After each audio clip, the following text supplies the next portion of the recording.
Hello everyone. So today we are going to discuss about the decision support system. As you all know that this is also an important information system in the MIS.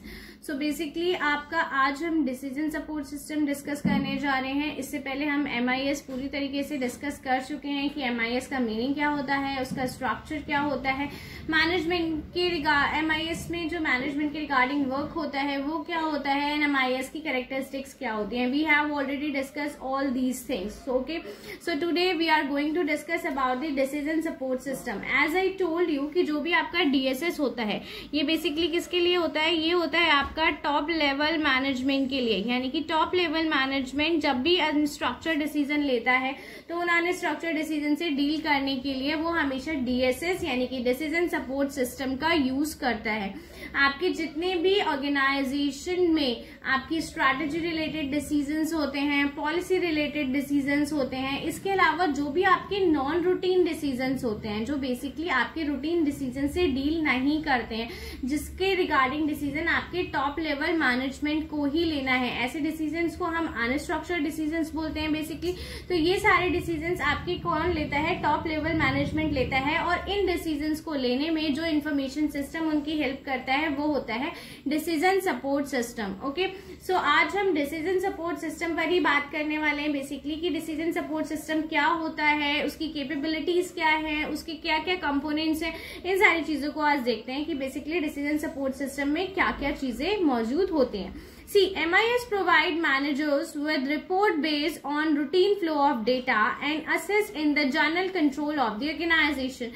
As I told you कि MIS क्या करता है, managers को एक report provide करता है किसको, routine flow of data की, और असिस्ट करता है आपकी ऑर्गेनाइजेशन के जर्नल कंट्रोल में. यानी कि आपको अपनी ऑर्गेनाइजेशन में अगर जर्नल कंट्रोल को मेंटेन करके रखना है तो उसके लिए आपके मैनेजमेंट को MIS हेल्प करता है. यानी कि अगर हम इन शॉर्ट बात करें तो MIS डील करता है आपके रूटीन डिसीजन से, जबकि DSS डील करता है आपके नॉन रूटीन डिसीजन से. Okay, whereas DSS emphasizes changes, flexibility and rapid response. With our DSS there is a less of efforts on models, assumption and display graphic, while MIS address structured problem and DSS supports semi-structured and unstructured problem analysis. मैंने आपको पहले भी बोला कि आपके organisation में अगर suppose इसको आप ऐसे समझो कि अगर आपको कोई स्ट्रैटेजी बनानी है या पॉलिसी बनानी है तो स्ट्रैटेजी और पॉलिसी के रिगार्डिंग जो आपको डिसीजंस लेने होंगे उन डिसीजंस के लिए आप DSS का यूज करोगे. That is basically decision support system का आप यूज करोगे. लेकिन अगर उसी पॉलिसी या स्ट्रैटेजी को इम्प्लीमेंट कराने की बात कर दी जाती है ऑर्गेनाइजेशन में तो उसे इम्प्लीमेंट कराने के रिगार्डिंग जितने भी डिसीजंस लिए जाएंगे वो MIS के थ्रू लिए जाएंगे.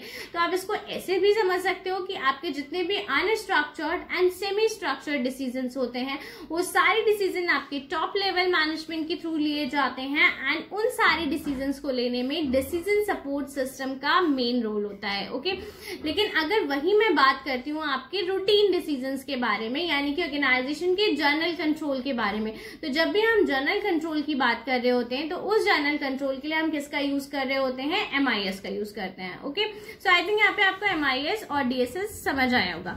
अब बात करते हैं कैपेबिलिटीज ऑफर्ड बाय DSS की. बेसिकली आपका DSS कौन सी कैपेबिलिटीज को ऑफर्ड करता है. The first is support decision making in unstructured situations. As I told you कि आपको जितने भी अनस्ट्रक्चर्ड सिचुएशंस होती हैं, आपकी वो सारे डिसीजंस जो रूटीन नेचर के नहीं है, आपके वो सारे डिसीजन जो कॉम्प्लेक्सिव नेचर के हैं, वो सारे डिसीजन जो आपके टॉप लेवल मैनेजमेंट के थ्रू लिए जाने हैं, वो सारे डिसीजंस आपके DSS के थ्रू ही लिए जाते हैं. Okay, next is support various stages of decision making process. तो आपका ऑब्वियस सी बात है जब आप अनस्ट्रक्चर्ड डिसीजन सारे आप DSS की हेल्प से ले रहे हो तो आपकी जितनी भी डिसीजन मेकिंग की स्टेजेस होंगी, यानी कि डिसीजन मेकिंग में भी बहुत सारी स्टेजेस होती है ना. लाइक हम डिसीजन मेकिंग प्रोसेस जब पढ़ रहे हैं कि आपने ऑल्टरनेटिव को फाइंड आउट कर लिया, then you will select the best alternative among the various alternatives. तो ये सारी जितनी भी आपकी स्टेजेस होती हैं, इन सारी स्टेजेस में DSS का अपना ही एक इम्पॉर्टेंट रोल रहता है. DSS की हेल्प से ही इन स्टेजेस के थ्रू हम डिसीजन मेकिंग प्रोसेस को कंप्लीट करते हैं. Okay, next is operate in the ad hoc basis. Ad hoc basis means जब भी आपको नीड होती है, ठीक है, तब आपका डीएसएस का सॉफ्टवेयर आपके पास अवेलेबल होता ही है।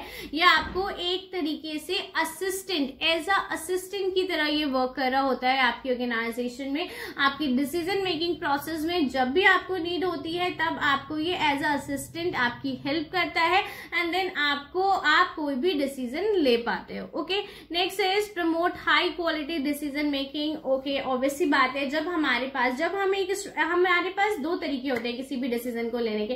पहला तरीका ये कि हमें जो सही लगता है हमने वो डिसीजन ले लिया। दूसरा तरीका ये कि जो आपके पास डेटा अवेलेबल है आप उस डेटा की स्टडी करो, देन उस डेटा की स्टडी करने के बाद आप उसमें से ऑल्टरनेटिव फाइंड आउट करो, देन आप अपने लिए एक बेस्ट ऑल्टरनेटिव चुनो। ओके, सो दोनों तरीके से हम डिसीजन ले सकते हैं। तो जो पहला वाला डिसीजन होता है, वो डिसीजन जब आपको जैसा ठीक लगा आपने वैसा डिसीजन ले लिया, वो बहुत ही ज्यादा आपका अनप्रोफेशनल डिसीजन हो जाता है। जस्ट बिकॉज आपने कोई डेटा स्टडी नहीं किया, आपने अपनी ऑर्गेनाइजेशन की कंडीशन नहीं देखी, आपने इन्वायरमेंटल एनालिसिस नहीं किया एंड आपने उस डिसीजन को ले लिया, तो उस केस में आपके डिसीजन के गलत होने की पॉसिबिलिटीज बहुत ज्यादा हो जाती हैं। बट इन केस अगर आप पूरा डेटा स्टडी करते हो, पास स्टडी करते हो एंड देन सारी चीजों को इवेलुएट करते हो, देन आप आपका जो फ्यूचर, अनसर्टेन फ्यूचर है, उसको प्रिडिक्ट करते हो, प्रेजेंट सिचुएशन के बेसिस पे आप अपने फ्यूचर के डिसीजन लेते हो, तो ऑब्वियसली बात है वो डिसीजन आपके professional decisions and systematic decisions में काउंट होते हैं और बहुत हद तक वो डिसीजंस आपके ठीक भी होते हैं।